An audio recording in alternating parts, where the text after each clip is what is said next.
nomor 7. Kita buka box nomor 7. Kebaya. Kita baru saja ya memperingati Hari Kebaya Nasional. Nah, gimana Ibu Reri, ini harapan nih bahwa kebaya bisa jadi identitas yang mungkin tidak setahun sekali ya bisa kita gunakan sama-sama. Iya, setuju karena kalau buat saya kita bicara kebaya itu sudah beyond fashion. Sudah bukan lagi kebaya sebagai sebuah tren, sebagai sebuah mode saja. Tapi sesungguhnya kalau kita bicara kebaya, kita bicara sebuah perjalanan kehidupan bangsa. Kita bicara di situ sebuah nilai. Kita bicara di situ sebuah arti. Bahkan cara kita berpakaian, cara berbusana itu sebetulnya menunjukkan bagaimana kita mendudukan diri kita. Nah, dari kebaya kita bisa lihat.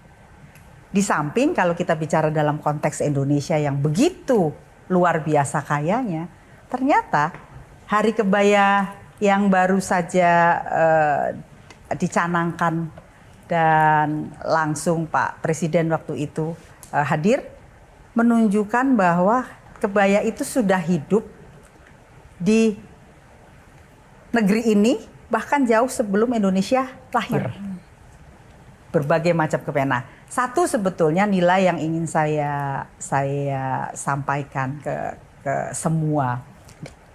Kita sebetulnya berbahagia ya Mbak Rahmi ya, karena sekarang nih sudah mulai ada kesadaran lagi berkebaya. Apapun itu motivasinya, mau sekedar kelihatan cantik untuk difoto atau kemudian memiliki keinginan untuk melestarikan. Tetapi yang pasti sebagai busana asli perempuan Indonesia, kita harus mengembalikan kebaya dan tentu bersama-sama berusaha agar kebaya tanda kutip tidak punah.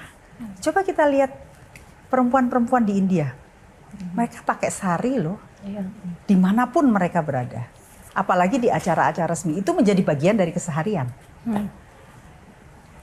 Yang ingin juga saya kaitkan di sini, sadar atau tidak sadar, ketika kita kembali kemudian bersama-sama memiliki pemahaman itu dan pemikiran itu ada efek turunannya yang panjang.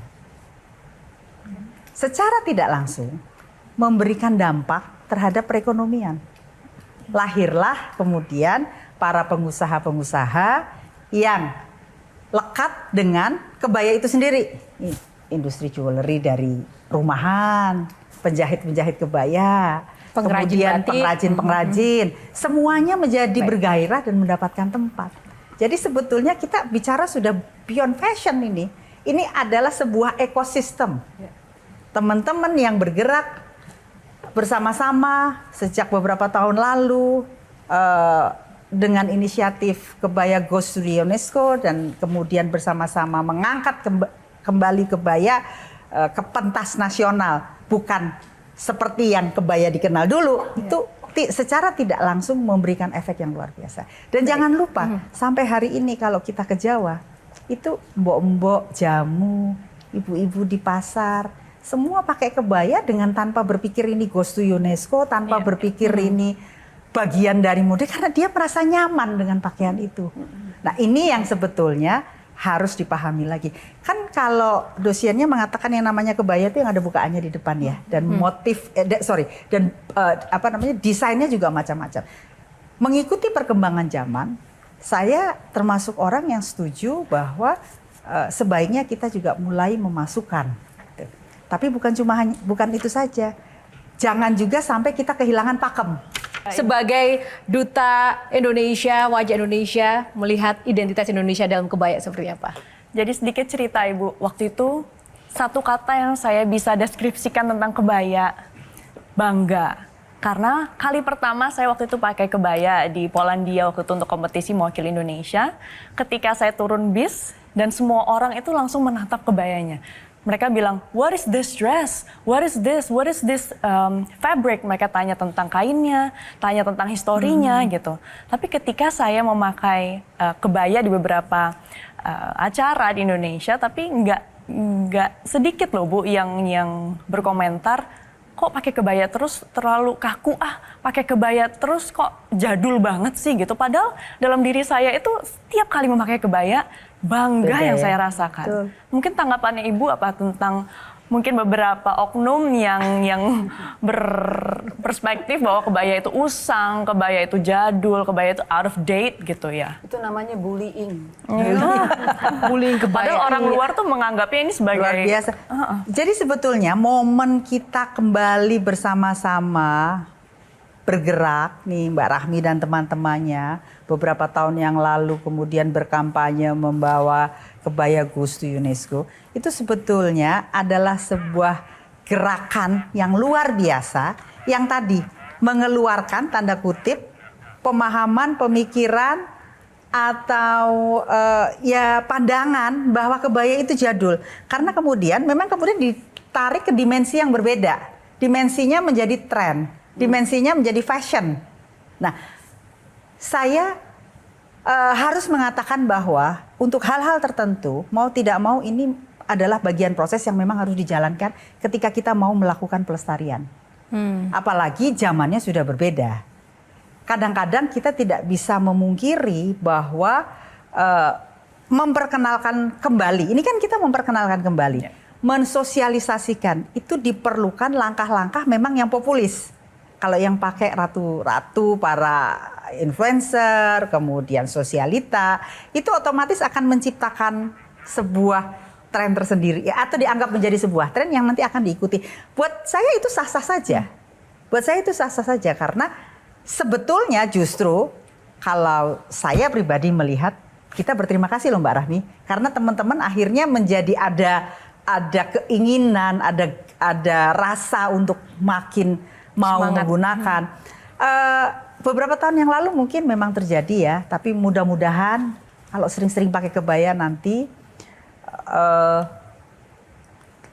terutama anak muda, karena mengerti, mereka akan lebih banyak. Tapi Mbak Reri, izin bertanya, ini bicara tentang tadi ini parenting. Tapi kalau kita lihat dalam kenyataannya pola pengasuhan anak-anak dari orang tua diserahkan 90% kepada orang lain. Ya. ART, kepada pengasuh, Itu yang kepada nyambung dengan sekolah, yang pertanyaan Virgi ya. tadi tentang emansipasi. Kalau semua orang di luar, bapaknya di luar, ibunya di luar, ya begitu yang membesarkan ART. Betul. Tergantung. Akhirnya Aku juga begitu Mbak Tejo. Nggak gitu fungsionalnya sebenarnya kalau berbicara tentang perempuan secara reproduksi biologis kita nggak bisa pungkiri bahwa kita berbeda. Bicara kesetaraan hak dan kewajiban hal yang berbeda. Tetapi kalau bicara pola pengasuhan anak di sini, ini saya yakin anak-anak waktu kecil juga dibantu dengan ART, dibantu dengan pengasuh dan lain sebagainya. Pertanyaan saya adalah bicara bagaimana di Gen Z ini sekarang yang punya anak-anak kecil, kalau kita kaitkan dengan kebaya gitu, dengan warisan budaya, untuk dikenalkan melawan K-drama, K-pop dan lain sebagainya yang justru ini sangat-sangat menghidupi dari kehidupan anak-anak kita, orang tuanya bagaimana meneruskan ke bawah. Ini tantangannya luar biasa. Saya urun rembuk ya. Boleh. Singkat saja Ibu. Saya urun rembuk. Pilihan saya ketika saya berumah tangga, menikah, saya berkarir. Dengan begitu ada konsekuensi. Anak saya dibesarkan oleh tentu bantuan orang lain. Ini Mbak. Orang lagi ya. Orang-orang ini Mbak, kebetulan Mbak di rumah itu 27 tahun. Mereka lebih takut sama Mbak daripada sama saya. Tapi di sini bukan berarti kemudian kita melepaskan begitu saja. Tetap harus ada sistem nilai yang kita sampaikan. Kan apalagi kalau sekarang lebih gampang lagi, sudah ada handphone, sudah ada segala macam berkomunikasi. Saya rasa sistem nilai itu kembali lagi kepada orang tua. Bagaimana mengajarkan. Anak-anak di rumah diajarkan. Tentu di samping tata krama, etiket, itu tugas kita untuk menyampaikan kepada si Mbak yang sudah jadi bagian dari keluarga kita, asisten rumah tangga kita ya. Kalau sekarang disebut sebagai asisten rumah tangga, tapi sebetulnya dia lebih dari itu loh. Dia itu tangan kanan tangan kiri kita untuk menyampaikan, menghantarkan nilai-nilai. Tapi Mbak, sorry, orang tua masih sorry. tetap bisa. Bisa nggak kita menyerahkan ini ke ART? Misalnya, saya punya prinsip, jangan pakai tangan bagus kalau terima. Nggak ada tangan bagus, semua tangan bagus. Bilang aja pakai tangan kanan. Atau pakai tangan kanan kiri, oke. Kebetulan saya yang pokoknya nggak ada tangan bagus. Atau buang sampah sembarangan, tidak dosa loh. Tapi nggak ada dosa, yang ada konsekuensi. Nggak ada, gimana ini ART? Bisa Mas, tergantung kitanya. Bagaimana, tentu nggak bisa langsung dikasih buku Mbak harus begini ya nggak. Itu kan perjalanan. Justru kuncinya di kita. Ketika kita memanusiakan dan memuliakan mereka, pakai hati, meminta mereka, tolong jaga anakku ya. Aku nih keluyuran nggak di rumah, aku titip anakku ke kamu.